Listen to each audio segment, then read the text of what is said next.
দর্শক, এই পর্যায়ে জানিয়ে দিচ্ছি আজকের সংবাদপত্রের গুরুত্বপূর্ণ শিরোনাম।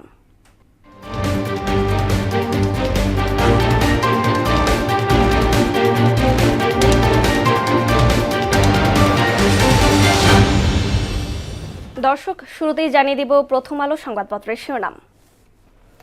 ভোটে শঙ্কা বাড়াচ্ছে অবৈধ অস্ত্র, গুজব। শরিকদের সঙ্গে নির্বাচনী হিসাব চূড়ান্তের পথে বিএনপি। শহীদি শপথে হাদির বড় ভাই হাদিকে হত্যা করে নির্বাচন বাধাগ্রস্তের চেষ্টা হচ্ছে। দৈনিক ইত্তেফাক। বাংলাদেশ ভারত সম্পর্কে টানাপোড়েন বাড়ছেই।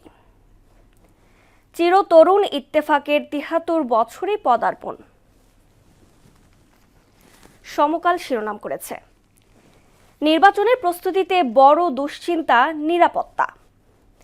ঢাকা দিল্লির মধ্যে উত্তেজনা প্রশমন চায় বন্ধু রাষ্ট্রগুলো। যুগান্তর। বাংলাদেশ ভারত তিক্ততা বাড়ছেই, উগ্রবাদ দমনে ব্যবস্থা নিতে হবে দিল্লিকে। তারেক রহমানের স্বদেশ প্রত্যাবর্তনকাল সংবর্ধনার ইতিহাস করার অপেক্ষায় বিএনপি। সর্বশেষ জানিয়ে দিচ্ছি দ্য ডেইলি স্টারের শিরোনাম। Election process must stay on track. Political parties say at Star Elections Dialogue. Illegal firearms social media abuse a cause of concern. এই ছিল সংবাদপত্রের গুরুত্বপূর্ণ শিরোনাম।